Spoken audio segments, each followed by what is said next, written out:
किसी ऐसे वक्त में जब आपका वक्त सही ना चल रहा हो, उसके बावजूद आप सकारात्मक कैसे रहें। श्री कृष्ण से ज़्यादा बेहतर एग्ज़ाम्पल कोई नहीं होगा शायद इस पूरी दुनिया में। जीवन की शुरुआत में माँ बाप छूटे, नंद यशोदा मिले वो छूटे, राधा छूटी, गोकुल छूटा, मथुरा छूटा। उसके बाद भी अगर कुछ नहीं छूटा तो वो थी उनकी सकारात्मकता और उनकी मुस्कान। सब कुछ छूटता रहे तब भी सकारात्मक कैसे रहें, अपने होठों पे मुस्कान कैसे रखें, ये सीखते हैं आज हम भगवान श्री कृष्ण से। कर्मणे वाधिकारस्ते माँ फलेषु कदाचना माँ कर्म फल हेतु भुर्मे ते सगो सकर्मणि। तुम्हें तुम्हारा कर्म करने का अधिकार है, तुम फल के अधिकारी नहीं हो। तुम ना तो अपने आप को कर्मों के फलों का कारण मानो और ना ही कर्म ना करने में कभी आसक्त हो। बस सब कुछ ईश्वर पे छोड़ दो और बिना चिंता के आगे बढ़ते चले जाओ। बस अपने काम पर फोकस करो। कर्म अच्छा होगा तो ईश्वर आपका साथ देगा।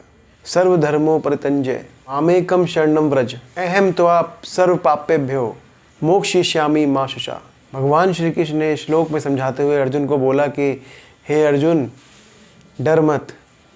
इस जहाँ में, संसार में जो भी कुछ हो रहा है वो किसी ना किसी वजह के कारण हो रहा है और हम सब भगवान की संतानें हैं और भगवान अपनी संतान के साथ कुछ भी गलत नहीं करता। जो भी गलत घट रहा है तो वो सिर्फ आपके कर्मों की वजह से, और कर्मों का परिणाम वैसे ही ढूंढ निकालता है जैसे एक बछड़ा हजारों गायों में अपनी माँ को पहचान लेता है। तीते ज्ञान वाख्यातम गुहा दुतरम मया विमृश्ये मदशेषणा यथेच्छसी तथा कुरु। यथेच्छसी तथा कुरु मीन्स जैसा मन हो वैसा करें। सलाह चाहे विचार विमर्श और मार्गदर्शन चाहे दूसरों से लेते रहें, निर्णय स्वयं की बुद्धि से ही लें। आप जब भी कोई कर्म करने के लिए जाएं, पहले उस पर बहुत रिसर्च करें कि मैं जो करने जा रहा हूँ वो किस तरह करना है, कैसे करना है, क्या इसका परिणाम होगा। दूसरों से सलाह भी लें, मार्गदर्शन भी लें, लेकिन उस सब को सोच के और फिर उसका निर्णय लें अपनी बुद्धि से। जब अर्जुन को पूरा गीता ज्ञान दे दिया, उसके बाद भी अर्जुन को स्वतंत्र रखा इस बात के लिए कि गीता ज्ञान तो मैंने तुम्हें दिया है, लेकिन अब भी तुम्हारी बुद्धि स्वविवेक से ही काम करना। युद्ध लड़ना है या नहीं लड़ना है ये तुम्हारी ही मर्जी है। अब भी तो वा प्राप्स्यामि स्वर्गम जित्वा वा भोक्ष्यसे तस्मादुत्तिष्ठम् कौन्तेय युद्धाय कृता निश्चय। क्या होगा, कैसे होगा, सफल होगा या असफल होगा। आपको एक बात बताऊं, कुछ ना करने से अच्छा है कुछ करके असफल हो जाना, क्योंकि जो कुछ नहीं करते हैं वो सिर्फ बातें करते हैं, वो सिर्फ आपके असफल होने की बातें करेंगे। लेकिन आप असफल होते होते किस दिन सफल हो जाएंगे, फिर भी वो बातें ही करेंगे। बस फ़र्क इतना होगा कि पहले वो बातें नेगेटिव करेंगे और जब आप सफल हो जाएंगे तो वो बातें पॉजिटिव करेंगे। आप ये काम करने से पहले ना डरें कि मेरा काम होगा, चलेगा, नहीं चलेगा, असफल होऊंगा या सफल होऊंगा, क्या फ़र्क पड़ेगा उससे। सफल हो जाओगे तो जीत जाओगे और असफल हो जाओगे तो कुछ सीख जाओगे।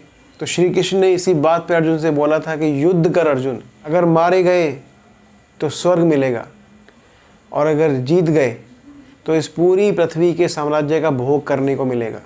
तुम सुख या दुख, लाभ हानि, विजय पराजय का विचार किए बिना युद्ध करो। अश्योचा नन्वयो च सत्यम प्रज्ञावादाश्चम गतासून गतासूश्चम नानु शोचंती पंडिता। आगे पीछे की चिंता किए बिना बस कर्म पथ पर आगे बढ़ते चला जाना चाहिए। अनावश्यक चिंताओं में उलझना समय को बर्बाद करना है, इसीलिए तनाव रहित रहकर अपना कर्म करते जाना चाहिए। तो 5 स्टेप्स थे। कर्म करो, फल की चिंता मत करो। दूसरा, कोई भी काम करने से पहले स्वविवेक से निर्णय लें। तीसरा, निडर रहें, बिल्कुल भी ये ना सोचें कि आगे क्या होगा। फोर्थ, तनाव रहित रहें, किसी तरह की किसी बातों पे फालतू उलझे ना, समय नष्ट ना करें, किसी की ऐसी वैसी बातों से परेशान ना हो। और हाँ, फिफ्थ है कि जो भी यहाँ इस संसार में, इस दुनिया में हो रहा है, उसके पीछे कोई ना कोई वजह है, इसीलिए हो रहा है। तो ये 5 स्टेप अगर आप याद रखें, अगर आपने जीवन में उतार लें, तो शायद कहीं ना कहीं आपको जीवन में आगे बढ़ने का साहस मिलता है।